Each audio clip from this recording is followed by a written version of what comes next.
नमस्कार मित्रों, आपके अपने YouTube channel SS teacher academy में आपका हार्दिक स्वागत है। हिंदी साहित्य के इतिहास से अति महत्वपूर्ण तथ्यों का विवेचन हम लोग करेंगे। तो आइए देखते हैं।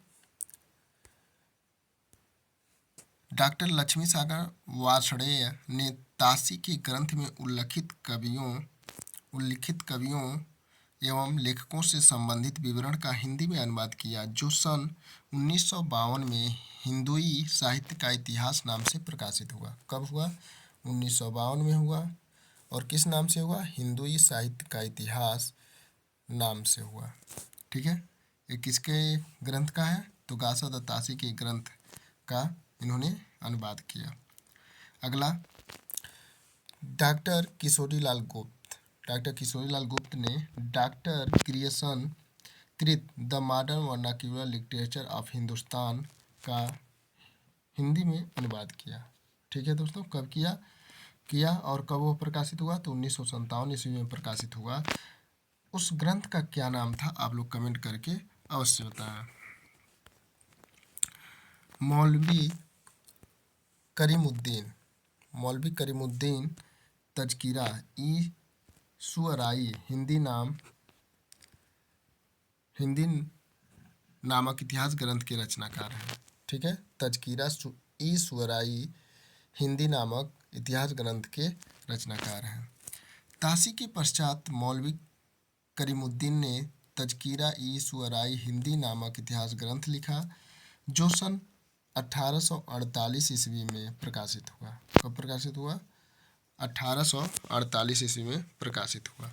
इसमें बहुत कुछ ताशी के ग्रंथ का अनुवाद है जो करीमुद्दीन ने लिखा, उसमें ताशी के ही ग्रंथ का अनुवाद किया गया है। इसमें कुल कवियों की संख्या 1004 है। कितनी है? 1004 है, जिसमें हिंदी के कवियों की संख्या मात्र 62 है। कितनी संख्या है दोस्तों? 62 है। इस ग्रंथ में प्रथम बार काल क्रम का तो ध्यान रखा गया, किंतु काल विभाजन और नामकरण की कोई चेष्टा नहीं की गई। उन्होंने नामकरण की कोई चेष्टा नहीं की, सिर्फ काल विभाजन को ध्यान में रखकर इस ग्रंथ की रचना की। हिंदी साहित्य के इतिहास लेखन का सबसे पहला प्रयास किसका था? तो वह गासा दत्तासी का था। किसका था? गासा दत्तासी का था। और गासा दत्तासी एक फ्रेंच विद्वान था। ठीक है, गासा दत्तासी कैसा था? एक फ्रेंच विद्वान था और उसने ही हिंदी साहित्य के इतिहास लेखन का सबसे पहले प्रयास किया था।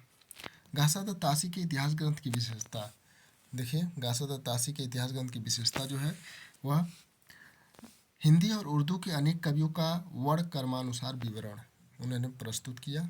वर्ण क्रमानुसार हिंदी साहित्य इतिहास लेखन का प्रथम प्रयास किया। किसने किया? गासा दत्तासी ने। शिव सिंह सरोज ग्रंथ में कितने कवियों का विवरण है? तो शिव सिंह सरोज में लगभग 1000 कवियों का वर्णन है, जिसमें से 838 कवि हैं। ठीक है, सच्चे अर्थों में हिंदी साहित्य का पहला इतिहास माना जाता है। किसे माना जाता है? तो जॉर्ज ग्रियर्सन द्वारा रचित the modern vernacular literature of Hindustan को माना जाता है। ठीक है, जॉर्ज ग्रियर्सन लेखक और कवियों का काल क्रमानुसार वर्गीकरण करने का सर्वप्रथम प्रयास किसने किया? तो जॉर्ज ग्रियर्सन ने किया। ठीक है, किसने किया? जॉर्ज ग्रियर्सन ने। ग्रियर्सन के इतिहास की विशेषता, जो उन्होंने इतिहास लिखा उसकी क्या विशेषता थी? तो लेखक एवं कवियों का काल क्रमानुसार वर्गीकरण उसकी प्रमुख विशेषता थी। हिंदी साहित्य का भाषा की दृष्टि से क्षेत्र निर्धारण करते हुए संस्कृत, प्राकृत एवं अरबी फारसी मिश्रित उर्दू को उससे पृथक करना। ठीक है, अपने ग्रंथ के आधार स्रोतों का उल्लेख करते हुए तटस्थता, प्रामाणिकता एवं ईमानदारी का परिचय दिया। ग्रंथ का कालखंडों में विभाजन तथा प्रत्येक अध्याय काल विशेष का सूचक, उसको कई खंडों में विभक्त किया और उसका जो कालखंड था वह काल का सूचक था। विभिन्न युगों की काव्य प्रवृत्तियों की व्याख्या एवं उससे संबंधित सांस्कृतिक परिस्थितियों, प्रेरणा स्रोतों का उद्घाटन किया। हिंदी साहित्य के विकास क्रम का निर्धारण चारण काव्य, धार्मिक काव्य, प्रेम काव्य, दरबारी काव्य के रूप में करना, उन्होंने इस प्रकार से उसका विभाजन किया। 16वीं 17वीं सदी के युग भक्ति काल को हिंदी काव्य का स्वर्ण युग माना। किसे माना? जॉर्ज ग्रियर्सन ने माना। तो स्वर्ण काल किसने कहा था दोस्तों? तो आप लोग स्वर्ण काल कमेंट करके बताएंगे कि किसने कहा था, किस आलोचक ने कहा था भक्ति काल को स्वर्ण काल। जॉर्ज ग्रियर्सन ने भक्ति काल को हिंदी काव्य का स्वर्ण युग सर्वप्रथम कहा। सर्वप्रथम किसने कहा? जॉर्ज ग्रियर्सन ने भक्ति काल को स्वर्ण युग कहा। मिश्र बंधु विनोद में मिश्र बंधुओं ने कितने कवियों का विवरण दिया है? देखिए, मिश्र बंधु विनोद किसकी रचना है? मिश्र बंधुओं की। और मिश्र बंधुओं ने कितने कवियों का विवरण दिया है? तो 5000, लगभग 5000 कवियों का वर्णन किया है, विवरण दिया है। 4591 कवि हैं। मिश्र बंधु विनोद का प्रमुख विशेषता या वैशिष्ट्य क्या है? ठीक है, तो इसको देख लेते हैं। कवियों के विवरण के साथ साथ साहित्य के विविध अंगों पर प्रकाश डाला है। कवियों का विवरण तो उन्होंने दिया है, किंतु साहित्य के विविध अंगों पर भी उन्होंने प्रकाश डाला है।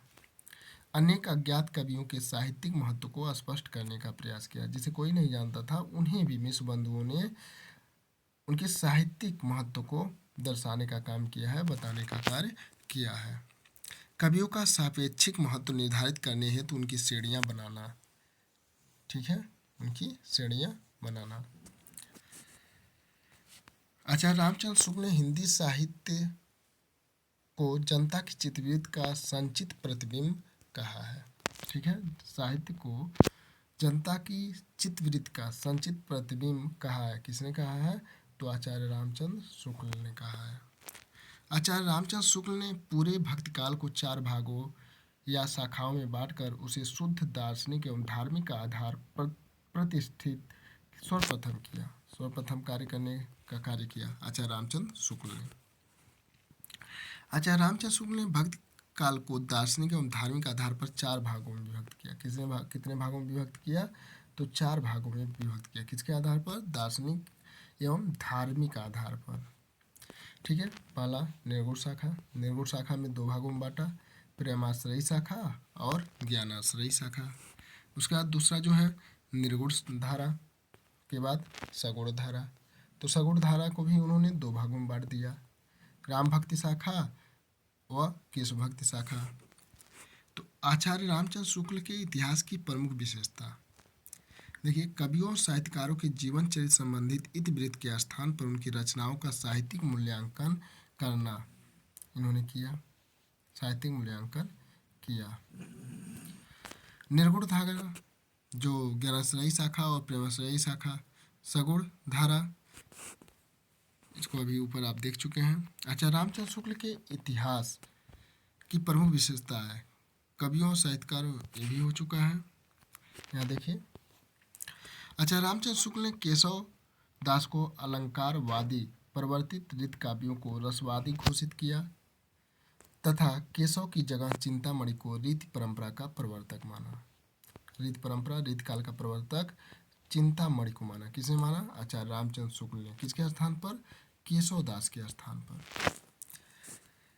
भक्ति आंदोलन तदयुगीन, यहाँ पर द होना चाहिए, तदयुगीन निराशा की देन है।